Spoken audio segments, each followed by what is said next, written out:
This new plan apart for us. Let's bring in France 24's Europe editor, Catherine Nicholson. Kat, first of all, break down the main points of this new plan, if you will.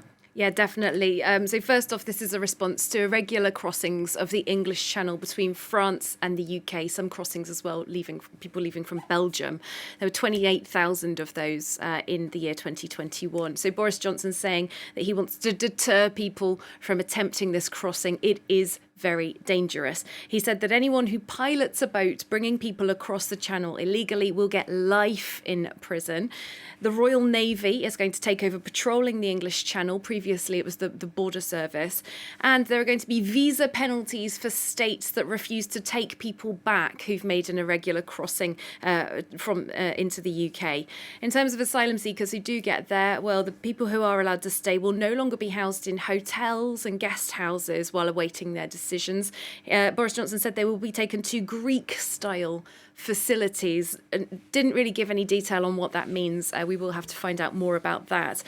Most significantly, perhaps, this deal with Rwanda that you've mentioned. Anyone, according to Boris Johnson, who's arrived illegally in the UK since January 1st could be subject to this new deal where they could be relocated to Rwanda. They're calling it the Migration and Economic Development Partnership.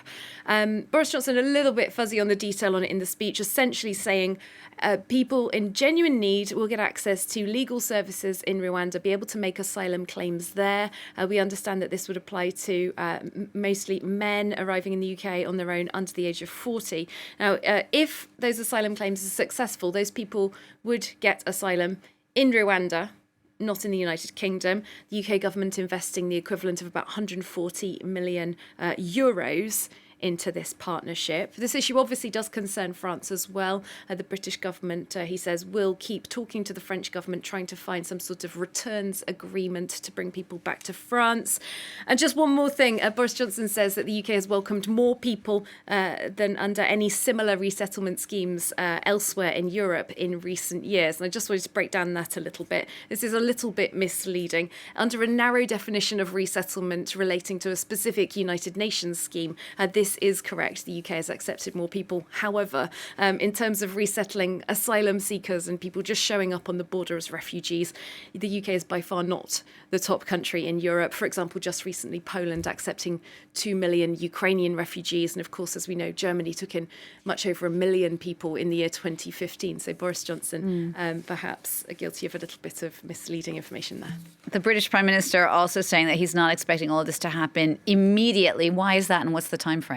Yeah, absolutely. Well, the laws to support all of this aren't fully in place yet, for one thing. The government still needs to get those through the legislative process.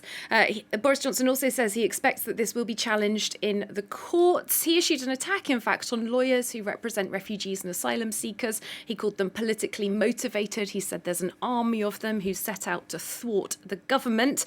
He does expect opposition parties as well to oppose the plans. One issue that's already been raised at the press conference was the fact that some countries where these people are coming from do not actually have the possibility for people to make a legal asylum claim. So what do we do about those people?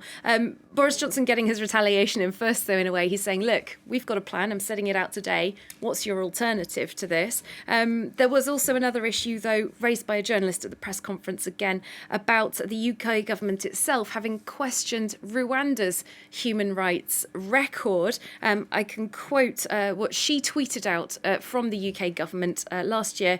You can see it there. We regret that Rwanda did not support our recommendation, also made by other states, to conduct transparent, credible and independent investigations into allegations of human rights violations, including deaths in custody and torture. Johnson said that other European states are considering similar plans, and he's not wrong about that. Denmark, for one, working on a plan to send asylum seekers to Rwanda specifically. Denmark has passed a law domestically that could permit it to do this, but it's faced criticism, for example, from the United Nations that says that it would erode refugees' rights and also encourage others to follow suit down a path that the United Nations does not consider to be acceptable. Catherine Nicholson, our Europe editor. Thank you very much.